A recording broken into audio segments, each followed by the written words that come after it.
भगवान को हमें क्यों मानना चाहिए और क्या है ऐसी चीज़, उसको अब मुझे तुम साइंस से रिलेट करके बताओ, क्योंकि मैं एक साइंस स्टूडेंट रही हूँ। तो मैं जानना चाहती हूँ कि मुझे अगर साइंस और संस्कृति को कोरिलेट करना हो तो वो मैं किसी को अगर मुझे बताना होगा कि जैसे मैं अब मानने लग गई हूँ और मुझे किसी को बताना होगा जो अभी इतना नहीं, मतलब जो नास्तिक है या जो नहीं मानते हैं, तो मैं उनको साइंस और संस्कृति को कैसे कोरिलेट करके बताऊँ? साइंस का कोई सवाल आप हमसे पूछिए जो आपको जानना हो कि साइंस ये कहता है तो शास्त्र क्या कहते हैं। आप सवाल करते जाइए, साइंस से जुड़े, शास्त्रों के जुड़े, हम उत्तर देते जाएंगे। ऐसा तो मुझे कोई पूछेगा नहीं, लेकिन मुझे अगर किसी को रीज़न देना हो कि भगवान को हमें क्यों मानना चाहिए और क्या है ऐसी चीज़, उसको अब मुझे तुम साइंस से रिलेट करके बताओ, क्योंकि मैं अभी बहुत ऐसे MNC में वर्क करती हूँ और बहुत लोग मुझे पूछते हैं सवाल। अभी जस्ट मैंने लड्डू गोपाल जी को अपने घर पर लेकर आई, शादी में मुझे मम्मी पापा ने दिए थे, तो मेरी सासू माँ उनका बहुत ज़्यादा ख्याल रखती थी। फिर मैं धीरे धीरे उनको देखकर मैं भी भक्ति भाव में आई, तो अब मैं उनको पर्सनली रख रही हूँ और मैं उनकी बहुत सेवा कर रही हूँ अभी। तो बस मुझे इसका आंसर चाहिए था कि अगर कभी मुझे किसी ने पूछा तो मैं उनको क्या बोलूँगी। आपने बहुत अच्छा सवाल किया कि ईश्वर को क्यों मानना चाहिए। देखिए, एक उस व्यक्ति से आप मिलें जो ईश्वर को नहीं मानता, फिर वो सत्संग से जुड़ा और ईश्वर को मानने लगा, तो ईश्वर के ना मानने में और फिर बाद में मानने में उससे पूछो कि क्या अंतर है, तो वो बताएगा कि जब नहीं मानते थे तब परेशान थे, अशांत थे, पर मानने के बाद, ईश्वर को महसूस करने के बाद मन को शांति मिली।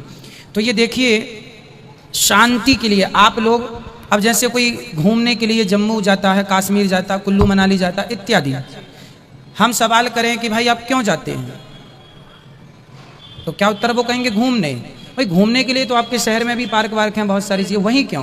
कारण है कि आपका मन कर रहा है वहाँ जाने का, और वहाँ जाने से आप कभी बचपन में, अब आप तो शहर में पले बढ़े होंगे, गांव का एक आलम होता है।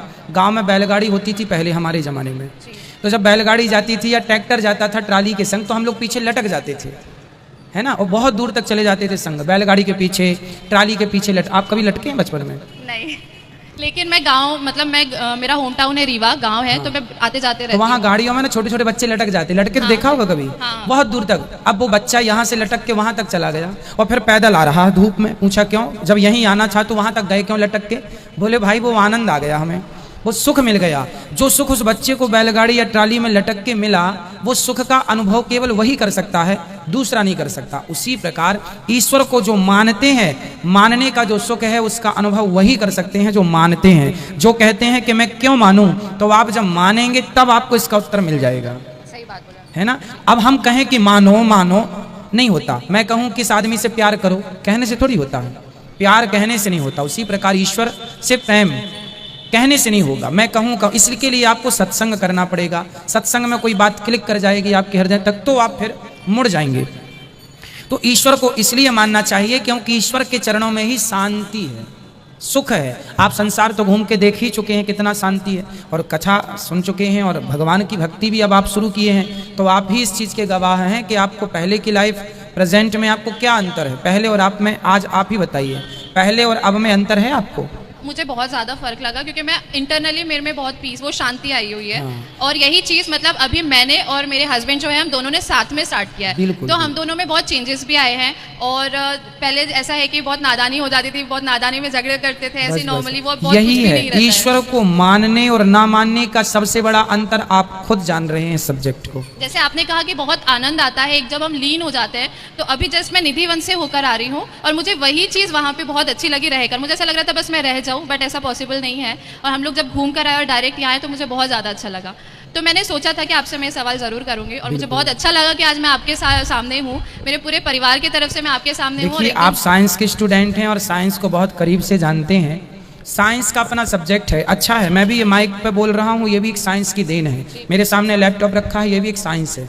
परंतु ये चीज़ें मान लो कि साइंस आपको आगे ले जा सकती है, आपका विकास कर सकती है, पर आपका जो आंतरिक विकास होना चाहिए, जो आत्म कल्याण की बातें आती हैं, शांति की, तो वो ध्यान योग से ही आएगा, ईश्वर के चिंतन से ही आएगा।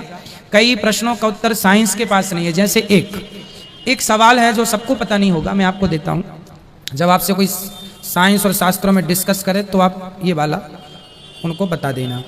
साइंस कहता है कि यदि वस्तु है तो बनाने वाला कोई है, ये वस्तु है तो बनाने वाला कोई है। तो आप हैं और हम हैं, तो हमें और आपको भी बनाने वाला कोई है। कौन है वो? उसी का नाम परमात्मा। साइंस उसे एनर्जी कहता है, पावर कहता है, हम उसे आत्मा परमात्मा कहते हैं, ईश्वर कहते हैं। तो ये पहला तर्क हमारा, जिससे साइंस बिल्कुल निःशब्द हो जाता है। दूसरा, हमारा दिल धड़कता है तो शरीर एक्टिव है। मेडिकल साइंस में आ गए अब हम। मेडिकल साइंस कहता है शरीर में दिल है, दिल पंपिंग करता है, धड़कता है तो शरीर काम करता है। अब आज तक बड़े बड़े साइंटिस्टों को ये नहीं पता लगा कि दिल जो धड़कता है वो उसके पावर से तो शरीर चलता है, पर वो किसके पावर से पंपिंग कर रहा है, किसके पावर से धड़क रहा है? ईश्वर। वही है ईश्वर। इस बात पर अभी साइंस लगा हुआ है कि दिल जो धड़कता है उससे तो शरीर चल रहा माना कि, पर वो कैसे धड़क रहा, वो उसमें धड़कने की शक्ति कहाँ से आई? वही शक्ति है ईश्वर की ओर से। मोबाइल में आपके इंटरनेट चल रहा है, आपके मोबाइल में इंटरनेट चल रहा मतलब नेटवर्क मिल रहा है, नेटवर्क नहीं मिलेगा इंटरनेट बंद हो जाएगा। उसी प्रकार ईश्वर के पावर से हर दिलों को पावर मिल रहा है। एक जैसे खंबा होता है उससे सबको पावर मिल जाता है। इंटरनेट की आप सुविधा देखते हैं, आजकल तो इंटरनेट के लिए केबल आ गई, पहले के ज़माने में ऐसा नहीं था। पहले वो खंबे हुआ कर, आज भी खंबे हैं, बड़े बड़े खंबे, एक शहर में एक क्षेत्र में एक, उससे सारा फ्रिक्वेंसी चलती है।